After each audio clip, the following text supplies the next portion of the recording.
Julien, déjà dites-nous comment vous analysez la montée d'hier. Ben était le meilleur après Roglic, si je puis dire. Oui, effectivement, une belle montée hier de Ben sur une montée courte, environ 13-14 minutes d'effort. On avait bien analysé ce style de montée, on la connaissait. Donc forcément beaucoup de satisfaction après la ligne. Effectivement, on va dire le troisième de l'étape, en dehors de Verona qui était dans l'échappée. Donc ouais, beaucoup de plaisir de voir Ben acteur avec les meilleurs.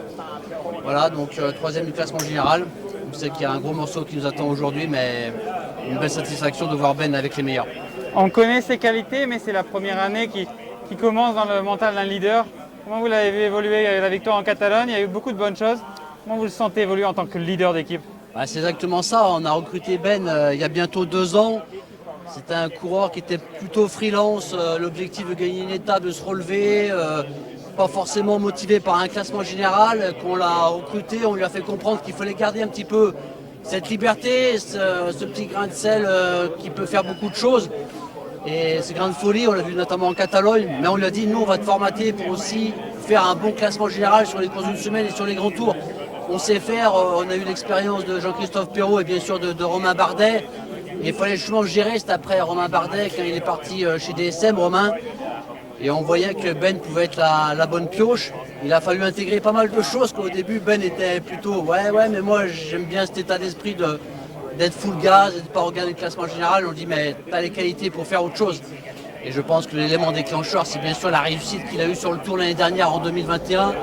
Sa victoire à Tignes, sa 4e place au classement général. Et cet hiver, il a fait un reset un petit peu. Il s'est dit ok, on se met autour de la table et on va exploiter à 100% le classement général. On lui a dit ok, mais garde ton grain de folie, parce que ça peut nous aider aussi pour gagner une étape.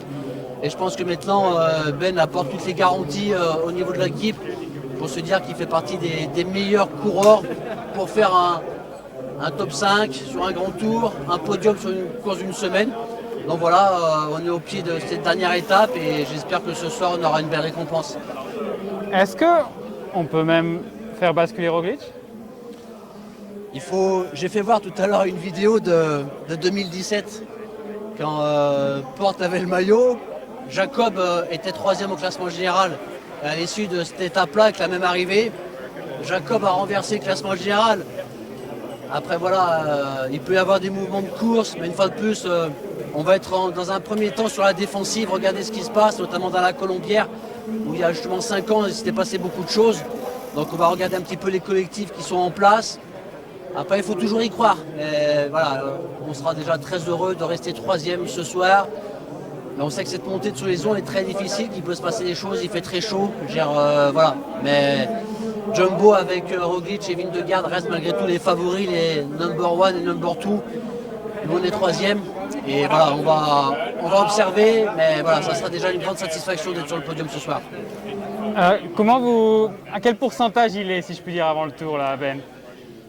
Je dirais plutôt, on sait que c'est toujours une problématique de ne pas être à 100% au critérium, parce qu'on sait que le Tour de France est une course à part, atypique, où il y a une dépense d'énergie physique et mentale très importante de la première à la 21e étape. Donc je pense qu'on peut situer Ben dans une fourchette à 85%, proche des 90%. C'est cette petite marge de 10% qu'il va falloir travailler sur les 15 jours qui nous restent à l'issue du Tour. Voilà, c'est avec l'entraîneur qui s'occupe de Ben, Stéphane Barrett, qu'on va gérer ça après le critérium. Ce soir, on va rester dans les Alpes pour faire des recos avec Ben, notamment la fameuse montée du Granon. Et la plus Ben n'a fait aucun col dans les Alpes. Hier, par exemple, le Galibier, je connais pas le Galibier, voilà, donc on va rester un peu quelques jours dans les Alpes pour que Ben voie un petit peu les cols des Alpes. Et on va peaufiner justement cette forme, mais il n'est pas à 100%, ça c'est une certitude, mais c'est clair qu'il est quand même à 85-90%. Merci beaucoup, Julien. Merci.